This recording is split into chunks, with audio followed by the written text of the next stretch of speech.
Hello दोस्तों, मैं हूं शुभम चतुर्वेदी। मैं आपको आज पढ़ाने वाला हूं कोऑर्डिनेशन कंपाउंड।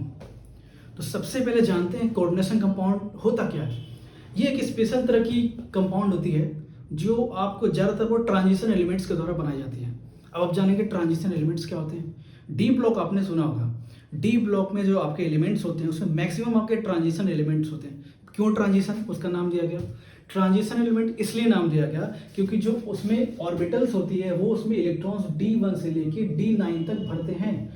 मीन्स उसके अंदर ऑर्बिटल्स इनकम्प्लीट होते हैं, फुलफिल नहीं होते, इनकम्प्लीट होते हैं, या फिर वो आपके नॉर्मल स्टेट में, ग्राउंड स्टेट में, या फिर वो एक्साइटेड स्टेट में, एवरी कंडीशन में वो क्या रहते हैं, इनकम्प्लीट डी ऑर्बिटल्स होते हैं, जिसकी वजह से उन्हें हम ट्रांजिशन एलिमेंट्स का नाम दिए हैं। तो ट्रांजिशन एलिमेंट्स ही ज़्यादातर आपके कोऑर्डिनेशन कंपाउंड बनाते हैं, ये बात आप जान लीजिए। ये दूसरी बात आप ये जानिए कोऑर्डिनेशन कंपाउंड कौन कौन से होते हैं। जैसे कुछ कुछ मैं आपको एग्जांपल देता हूँ। सबसे पहले जैसे देखिए क्लोरोफिल, ये इसमें आपका मैग्नीशियम सेंट्रल मेटल एटम होता है और ये क्या करता है, कॉम्प्लेक्स बनाता है, बहुत ही बड़ा कॉम्प्लेक्स। ये भी एक एग्जांपल है आपका कोऑर्डिनेशन कंपाउंड का, जिसमें आपका सेंट्रल मेटल एटम क्या होता है, मैग्नीशियम। तो इस कंडीशन में मैग्नीशियम तो आपके ट्रांजिशन एलिमेंट है नहीं, लेकिन कुछ कुछ ऐसे एक्सेप्शनल केस होते हैं जिसमें मेन आपके ग्रुप एलिमेंट, जैसे फर्स्ट ग्रुप, सेकंड ग्रुप, इसमें से भी कुछ कुछ एलिमेंट्स आपके कोऑर्डिनेशन कंपाउंड बना देते हैं। लेकिन ज़्यादातर जो भी कॉम्प्लेक्सेस जो बनते हैं कोऑर्डिनेशन कंपाउंड के, उसमें आपके डी ब्लॉक के मतलब या ट्रांजिशन एलिमेंट्स के ही बनते हैं कोऑर्डिनेशन कंपाउंड। तो ठीक है, ये हो गया आपका। हेमोग्लोबिन आपने सुना होगा। हेमोग्लोबिन में आपका सेंट्रल मेटल एटम आपका आयरन होता है और ये कॉम्प्लेक्स बनाता है, कोऑर्डिनेशन कंपाउंड कॉम्प्लेक्स बनाता है आपका, ठीक है ना। ये भी आपका एक एग्जांपल है कोऑर्डिनेशन कंपाउंड का। तो कोऑर्डिनेशन कंपाउंड एक बहुत ही बेहतरीन एक कॉन्सेप्ट है आपकी, जो आपकी मेंस एग्जाम हो गई, आईआईटी एग्जाम में, आईआईटी मेंस हो गई, नीट एग्जाम हो गई, बोर्ड एग्जाम हो गई, इसके रिस्पेक्ट से बहुत ही ज़्यादा इसमें क्वेश्चंस पूछे जाते हैं। तो सबसे पहले आप आते हैं हम लोग एडिशन कंपाउंड्स। क्या होता है एडिशन कंपाउंड्स।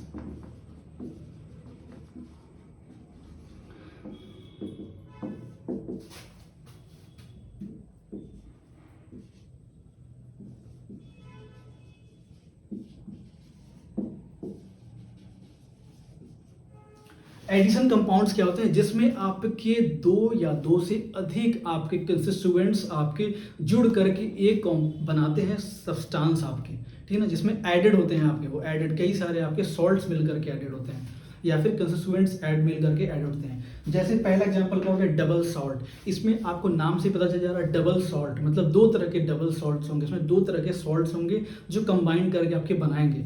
तो जैसे एग्जांपल लेता हूं मैं डबल सॉल्ट्स का, कार्नेलाइट KCl MgCl2.6H2O, ये आपका डबल सॉल्ट का एग्जांपल है। डबल सॉल्ट एक ऐसी सॉल्ट होती है जिसमें ऐसी प्रॉपर्टी होती है जिसे सॉल्यूशन में मिलाने के बाद ये अपनी आइडेंटिटी, अपनी प्रॉपर्टी लूज कर देती है। कैसे लूज कर देती है, क्योंकि अपने कंस्टिट्यूएंट्स कैटायन और एनायन में क्या होती है, डिसोसिएट हो जाते हैं पूरा। लेकिन इसकी अपनी आइडेंटिटी लूज करने के साथ साथ अपनी कलर्स भी क्या कर सकते हैं, अगर ये कलरफुल हैं तो क्या पता कलरलेस हो सकता है कि नहीं, या फिर कलरलेस हैं तो कलरफुल हो जाएं, तो कुछ भी हो सकता है। अपनी प्रॉपर्टी लूज कर देंगे, टोटल प्रॉपर्टी डिजोल्व करने के बाद। मीन्स कि डिसोसिएशन इसमें होता है कंप्लीट तरीके से। अगर कंप्लीट डिसोसिएशन नहीं हो रहा है तो आपकी डिसोसिएशन कुछ तो हद तक अच्छी खासी होगी डिसोसिएशन। अब दूसरा आते हैं हम लोग कॉम्प्लेक्स। नाम से ही जान लीजिएगा, पहले जमाने में कोऑर्डिनेशन कंपाउंड को कॉम्प्लेक्स ही कहा जाता था। क्यों कॉम्प्लेक्स, इसलिए क्योंकि ये एक ऐसा कॉम्प्लेक्स बनता है आपका ट्रांजिशन एलिमेंट्स के द्वारा जो अपनी आइडेंटिटी लूज कभी नहीं करता है। मीन्स अगर आप इसको सॉल्यूशन में मिलाते हैं, पानी में अगर मिलाते हैं, तो ये अपने कंस्टिट्यूएंट्स कैटायन और एनायन में आपके डिसोसिएट नहीं होता है, जिसकी वजह से इनको नाम दिया गया है कॉम्प्लेक्स। एग्जाम्पल,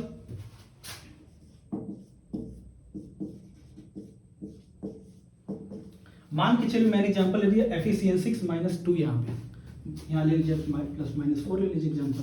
यहाँ पे आपको दिखाई दे रहा है ये आपका एक कॉम्प्लेक्स है। कैसे आप पहचाने कॉम्प्लेक्स को, तो याद रखिएगा जहाँ पे ऐसे बड़े बड़े से स्क्वायर आपको दिख रहे हैं दोनों साइड्स में, उसे आप देख करके सबसे पहले कि बोलिए वो कॉम्प्लेक्स है। तो कॉम्प्लेक्स मीन्स क्या होगा, वो कोऑर्डिनेशन कंपाउंड है। कोऑर्डिनेशन कंपाउंड का सबसे पहले पहचान यही होता है कि आप ये स्क्वायर देखें, स्क्वायर जहाँ भी दिखा आप समझ जाइए वो कोऑर्डिनेशन कंपाउंड है। मीन्स कोऑर्डिनेशन कंपाउंड है तो कोऑर्डिनेशन बॉन्ड भी होगा ही होगा उसके अंदर। याद रखिए कोऑर्डिनेशन बॉन्ड क्या होता है, इसके बारे में आगे चल के पढ़ा जाएगा। तो ये जो कॉम्प्लेक्स है अगर आप इसको मिलाएंगे पानी में, जैसे ये कॉम्प्लेक्स है आपका, इसको अगर आप पानी में मिलाते हैं तो आपका ये तो मान के चलिए अलग हो जाएगा, कोई दिक्कत नहीं है, यहाँ पे -4 आ गया। लेकिन ये आपका जो आपका कोऑर्डिनेशन स्फीयर के अंदर की जो पार्ट्स आ रही है, जिसमें आपके ये सेंट्रल मेटल एटम हो गया आयरन, और आपके जो अटैच 6 पार्ट्स हैं आपके 6 कंस्टिट्यूएंट्स हैं आपके, वो लीजेंड हो गए। ये आपके अटैच्ड एज इट इज रहेंगे आपके सॉल्यूशन में जाने के बाद भी, मीन्स कोई डिसोसिएशन इसमें नहीं हो रहा है, पहली बात। दूसरी बात, ये थोड़े कॉम्प्लेक्स क्या होते हैं, कलरफुल होते हैं। इनकी सबसे बेहतरीन प्रॉपर्टी होती है कोऑर्डिनेशन कंपाउंड की, ये कलर्स भी देते हैं। ये सबसे अच्छी प्रॉपर्टी, बेहतर प्रॉपर्टी कोऑर्डिनेशन कंपाउंड्स की, जो हम आगे चल के पढ़ेंगे। इसमें कलर अलग अलग प्रकार के रहते हैं। इनके बॉन्ड्स को हम लोग आगे पीछे डिस्प्लेस कर देंगे तो कलर्स इनके चेंज हो सकते हैं। मीन्स कलर तो दे रहे हैं ना, तो यही आपके कॉम्प्लेक्स होते हैं। अगर इनको डिसोसिएट कराएंगे सॉल्यूशन में तो डिसोसिएट नहीं होंगे, अपनी प्रॉपर्टी लूज नहीं करते हैं। तो याद रखिएगा जैसे पहले थे वो आइडेंटिकल बाद में भी रहेंगे। समझ में आया कि नहीं आया? कलर्स इनकी अगर पहले थी तो बाद में भी कलरफुल ही रहेंगे, वो अपनी प्रॉपर्टीज को लूज नहीं करते हैं। वही होते हैं आपके कॉम्प्लेक्स। तो कॉम्प्लेक्स को आप एक तरह से यही जान सकते हैं वो कोऑर्डिनेशन कंपाउंड ही होता है। ये बात याद रखिएगा। चलिए हम लोग आगे बढ़ते हैं। अब जानिए कोऑर्डिनेशन कंपाउंड के बारे में सबसे पहले किसने बोला था। तो सबसे पहले वर्नर भाई आए थे, अल्फ्रेड वर्नर आए थे। उन्होंने बोला, स्विस वैज्ञानिक थे वो, उन्होंने बोला कि देखिए भाई मैं एक कोऑर्डिनेशन कंपाउंड बनाता हूँ। एक क्या मैम, उन्होंने बनाया था बहुत सारे, लेकिन एग्जाम्पल उन्होंने क्या लिया था, एक ऐसा कोऑर्डिनेशन कंपाउंड बनाया जिसमें उन्होंने 3 कंस्टिट्यूएंट्स लिया था। पहला लिया था कोबाल्ट, उसके बाद लिया क्लोरीन, उसके बाद लिया अमोनिया। इन तीनों को मिला करके इन्होंने क्या बनाया, कोऑर्डिनेशन कंपाउंड बनाया, कॉम्प्लेक्स बनाया। और इस कॉम्प्लेक्स बनाने के बाद इन्होंने एक ऐसी अपनी थ्योरी दी। क्या थ्योरी दी उन्होंने, कि भाई 2 तरह की कॉम्प्लेक्स में आपकी वैलेंसीज होती हैं। पहली होती है प्राइमरी वैलेंसी, दूसरी होती है सेकेंडरी वैलेंसी। तो ये दोनों आप इसी पर पढ़ेंगे अल्फ्रेड वर्नर की थ्योरी में। तो वर्नर की पहली जो थ्योरी है आपकी वो है प्राइमरी वैलेंसी, और दूसरा थ्योरी दिखाता, मतलब वही थ्योरी में दूसरा पार्ट दिखाता है सेकेंडरी वैलेंसी। तो याद रखिए प्राइमरी वैलेंसी क्या होता है, सेकेंडरी वैलेंसी क्या होता है, आप यहाँ पढ़ने जा रहे हैं बोर्ड पे। तो चलिए प्राइमरी वैलेंसी,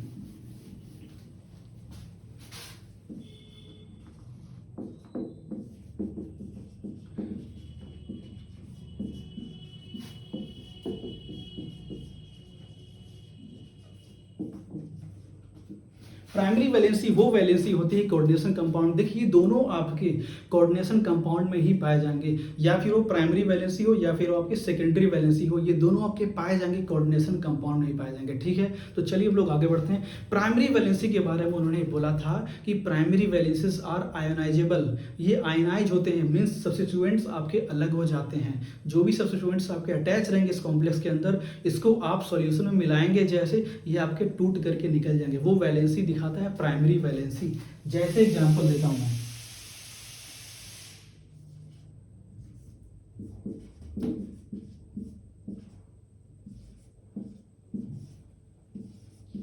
ये मैंने दिखाया आपको कोऑर्डिनेशन कंपाउंड। यहाँ पे मैंने दिखाया कोबाल्ट है और अमोनिया कितने अटैच्ड है, यहाँ पे 6 अमोनिया अटैच्ड है यहाँ पे, और कितने क्लोरीन है, 2 क्लोरीन है। और ब्रैकेट के बाहर का जो पार्ट दिखा रहा है, उन्होंने ये बोला था जो ब्रैकेट के बाहर का वाला पार्ट है वही आपका प्राइमरी वैलेंसी दिखाएगा, और वही आपका आयनाइजेबल होगा, वही आपका ब्रेक करके अलग हो जाएगा।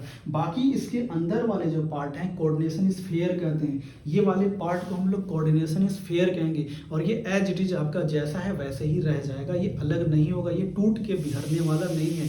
टूट के बिखरने वाला जो पार्ट है आपका वो कौन रहेगा, ये बाहर का Cl।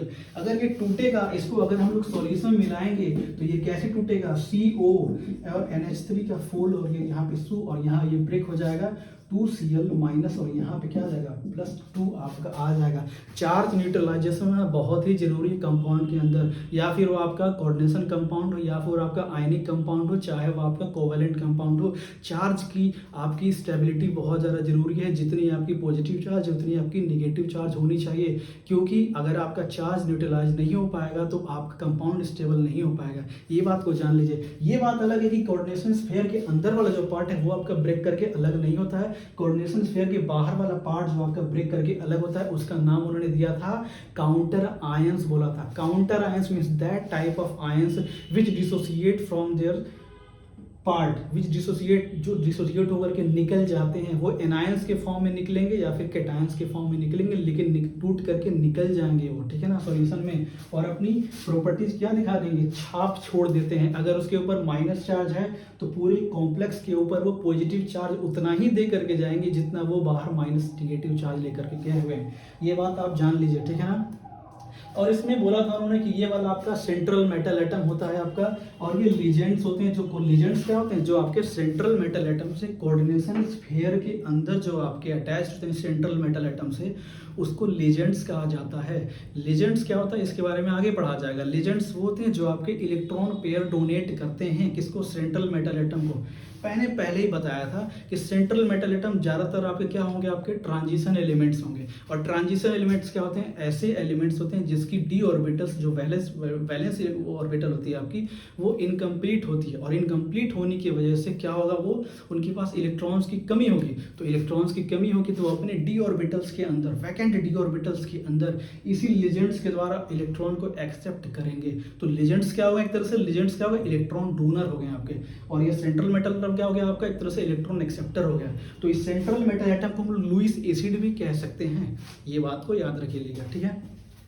तो आप जान गए प्राइमरी वैलेंसी क्या होती है। प्राइमरी वैलेंसी आयनाइजेबल होती है, ठीक है ना। ये चार्ज आपकी देती है, वो किसके द्वारा आपका फुलफिल किया जाएगा, निगेटिव चार्ज के द्वारा आपको फुलफिल किया जाएगा। याद रख लेगा, यही होता है आपका primary valency, only negative charge, ठीक है ना। चलिए अब आते हैं सेकेंडरी वैलेंसी। सेकेंडरी वैलेंसी वो होते हैं जो आपके नॉन आयोनाइजेबल होंगे, नॉन आयोनाइजेबल होंगे।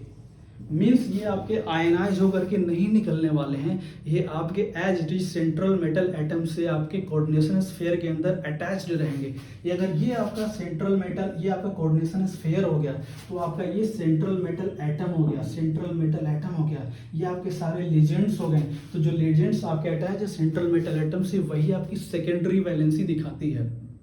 तो समझिए, सेकेंडरी वैलेंसी वही होगी जो कोऑर्डिनेशन स्फीयर के अंदर होगी। क्यों, क्योंकि वो आपके डिसोसिएट होकर अलग नहीं होने वाले हैं, और डिसोसिएट होकर के अलग नहीं होंगे तो अपनी प्रॉपर्टी डिफ्रेंशिएट करेंगे नहीं। मीन्स आपके जो कोऑर्डिनेशन स्फीयर के अंदर वाली पार्ट है वही आपकी सेकेंडरी वैलेंसी देगी। तो यहाँ पे सेकेंडरी वैलेंसी कितनी हो जाएगी इसकी, कोबाल्ट की 4 और 2 कितने हो जाएंगे, 6 इसकी सेकेंडरी वैलेंसी हो जाएगी। और प्राइमरी वैलेंसी यहाँ पे इसकी कितनी हो जाएगी आपकी, +2, मतलब 2 इसकी प्राइमरी वैलेंसी हो जाएगी। याद रखिएगा, जितने निगेटिव चार्ज उतने पॉजिटिव चार्ज में वैलेंसी उसकी 2 हो जाएगी प्राइमरी वैलेंसी। और सेकेंडरी वैलेंसी जितने आपके डोनर एटम्स होते हैं आपके, वही आपकी सेकेंडरी वैलेंसी दिखाती है, नंबर ऑफ डोनर्स एटम। अब नंबर ऑफ डोनर्स एटम क्या होता है वो मैं आपको आगे बताऊंगा। लीजेंड्स में कितने टाइप्स के लीजेंड होते हैं वो मैं आगे चल के बताऊंगा। तो आप जानिए सेकेंडरी वैलेंसी क्या होती है और प्राइमरी वैलेंसी क्या होती है। वर्नर की थ्योरी में इन्होंने ये कहा था, जैसे एग्जांपल मैं आपको दूं,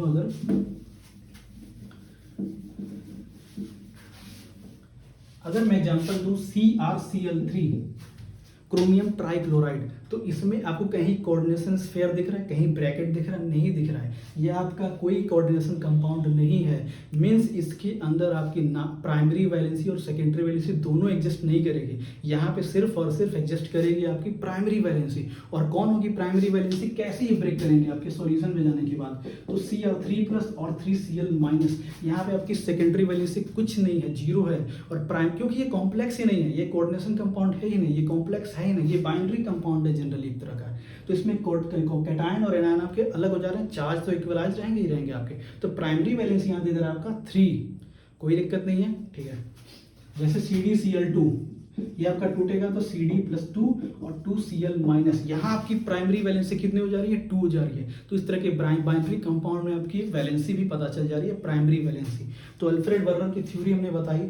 चलो भैया, अल्फ्रेड वर्नर ने क्या किया इसके बाद, अल्फ्रेड वर्नर ने क्या किया, सिंपल सा उन्होंने कोऑर्डिनेशन कॉम्प्लेक्स लिया, ठीक है, उन्होंने सिल्वर नाइट्रेट भी लिया, ठीक है, उन्होंने दोनों को मिक्स कराया और मिक्स कराने के बाद क्या हुआ कि आपको प्रेसिपिटेट मिल रहा था उनको EgCl, number of moles of precipitate forms के हिसाब से वो पता करके बताएं कि भाई प्राइमरी वैलेंसी कितनी होती है, कैसे निकालते हैं। जैसे मैं एक एग्जांपल आपको दिखाता हूं, CO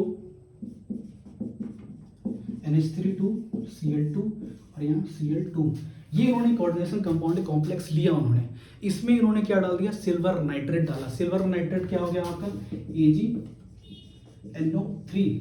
तो मैंने बताया इसका मतलब सिर्फ लेना देना क्या था AgNO3 से, सिर्फ उन्हें ये प्रूफ करना था कि प्राइमरी वैलेंसी आपको प्रूफ करना था यहाँ पे। तो प्राइमरी वैलेंसी क्या होती है, वो वैलेंसी जो आपकी आयनाइज होकर के निकल जाती है और जाकर के अटैच हो जाती है, दूसरी कॉन्स्टिट्यूएंट से आपकी अटैच हो जाती है, सॉल्यूशन में डिसोसिएट हो जाती है। तो अगर आप AgNO3 के साथ उन्होंने रिएक्शन कराया तो ये आपका टूटेगा, CO NH3 और Cl2, ये एज इट इज आपका रहेगा और ये हो जाएगा आपका 2Cl- यहाँ +2। तो आपका एनायन बना ना आपका 2Cl-, अब ये 2Cl- क्या होगा, तो क्या होगा यहाँ पे AgNO3 आपका सॉल्यूशन में ये भी तो टूटेगा आपका, ये टूटेगा आपका Ag+ और NO3-, ये आपको जो AgCl+ दिख रहा है और यहाँ पे 2Cl- मिल रहा है, ये मिल करके आपको 2AgCl बना देंगे। क्या बना देंगे, 2AgCl आपके प्रेसिपिटेट बना देंगे, व्हाइट प्रेसिपिटेट आपका जा करके टेस्ट ट्यूब के नीचे जमा हो जाएंगे। तो आपने इससे क्या सीखा, आपने इससे सिर्फ एक चीज सीखा कि प्राइमरी वैलेंसी यहाँ पे कितनी है, इस कंपाउंड की 2 है प्राइमरी वैलेंसी। जो आपके डिस्प्लेस कितने सिल्वर को कर रहा है, 2 सिल्वर को डिस्प्लेस कर रहा है और 2 सिल्वर निकल रहे हैं, उसके साथ कंबाइन करके 2 मोल्स ऑफ सिल्वर क्लोराइड आपका बना रहा है प्रेसिपिटेट के फॉर्म में। तो उनकी वैलेंसी पता चल गया। चलिए ठीक है, अगर यहाँ पे 1 होता तो क्या होता, तो कितनी मोल से यहाँ पे Cl- निकलती है, यहाँ पे 1 मोल Cl- निकलती और 1 मोल Ag+ निकलती, तो कितनी मोल यहाँ बनती है आपकी, 1 मोल AgCl आपकी बन जाती। तो प्राइमरी वैलेंसी सिर्फ इससे पता चल पा रहा है आपका, ठीक है ना, कोई दिक्कत नहीं है। तो आपका याद रखिएगा अल्फ्रेड वर्नर ने यही कहा था। तो अगर हम लोग जाने अल्फ्रेड वर्नर की पूरी थ्योरी, तो अल्फ्रेड वर्नर की पूरी थ्योरी यही कहती है कि जो कि कॉम्प्लेक्स कंपाउंड्स होते हैं उसमें 2 तरह की वैलेंसी होती है, पहली होती है प्राइमरी वैलेंसी, दूसरी क्या होती है, सेकेंडरी वैलेंसी होती है। और जो प्राइमरी वैलेंसी होती है वो होती है आयनाइजेबल और सेकेंडरी वैलेंसी होती है वो नॉन आयनाइजेबल होती है। आपकी प्राइमरी वैलेंसी आपकी कोऑर्डिनेशन स्फीयर के बाहर होगी और सेकेंडरी वैलेंसी कोऑर्डिनेशन स्फीयर के अंदर होगी। प्राइमरी वैलेंसी से आप क्या होता है, प्रेसिपिटेट बन सकता है आपका, अपनी कंस्टिट्यूएंट से वो अलग हो जाते हैं अपने पार्ट से और किसी और के साथ अटैच होकर के नया कंपाउंड बनाते हैं। लेकिन सेकेंडरी वैलेंसी की जो आपका जिस लिजेंड्स के द्वारा बना हुआ है वो आपके टूट करके नहीं निकलेंगे और किसी के साथ अटैच होकर के न्यू कंपाउंड्स नहीं बनाएंगे, क्योंकि अपनी प्रॉपर्टी लूज नहीं करते हैं, ठीक है ना। तो उन्होंने ये बोला हुआ था। और प्राइमरी वैलेंसी, सेकेंडरी वैलेंसी जो होती है वो आपकी कोऑर्डिनेशन नंबर दिखाता है। कोऑर्डिनेशन नंबर से किससे पता चलता है, सेकेंडरी वैलेंसी से। प्राइमरी वैलेंसी से कोई कोऑर्डिनेशन नंबर नहीं पता होता है। कोऑर्डिनेशन नंबर क्या होता है, वो नंबर दिखाता है जितने डोनर एटम्स आपके अटैच्ड होते हैं, नंबर ऑफ डोनर एटम्स। तो यहाँ पे कितने हैं आपके, 2 हैं NH2 NH3 और यहाँ 2 कितने हो गए यहाँ पे, ये तो आपके क्या हो जाए, यहाँ पे मान के चलिए 4, सॉरी यहाँ 4 होना चाहिए। तो क्या होगा, 4 यहाँ पे NH3, यहाँ पे क्या हो जाएगा 2 Cl2। आपके टोटल कितने डोनर एटम्स हो गए, 6 डोनर्स एटम हो गए। तो मीन्स कोऑर्डिनेशन नंबर कितना हो जाएगा, यहाँ पे 6 हो जाएगा, याद रखिएगा। जैसे PtCl2 PtCl4, यहाँ ले लीजिए -4, तो ये कोऑर्डिनेशन स्फीयर है कि नहीं, बिल्कुल कोऑर्डिनेशन स्फीयर है। यहाँ पे कौन सा सेंट्रल मेटल हो गया, प्लेटिनम हो गया, ट्रांजिशन एलिमेंट्स में आता है। ये आपका 4 क्लोरीन एटम्स हो गए आपके। तो लिजेंड्स क्या हो गए, 4 लिजेंड्स हो गए। डोनर एटम्स भी क्लोरीन ही है आपके, लोन पर से इलेक्ट्रॉन डोनेट करता है सेंट्रल मेटल एटम प्लेटिनम को। तो आपके 4 कोऑर्डिनेशन नंबर आपके बना देगा। प्राइमरी वैलेंसी कितनी दे दी, -2 दे दी। सेकेंडरी वैलेंसी कितनी होगी, 4 हो गई, क्योंकि वो नॉन आयनाइजेबल होता है, ये आपका रहेगा। इसको अगर किसी सॉल्यूशन के अंदर अब अगर डालेंगे इसको अगर किसी सॉल्यूशन के अंदर, तो ये आपका डिसोसिएट नहीं होगा, नहीं होने वाला है डिसोसिएट। यही आपका अल्फ्रेड वर्नर का थ्योरी था। तो चलिए हम लोग आज खत्म करते हैं लेक्चर अल्फ्रेड वर्नर का और एक इंट्रोडक्शन ऑफ कोऑर्डिनेशन कंपाउंड आगे चल के हम लोग पढ़ेंगे इसके आगे का थ्योरी। Thank you.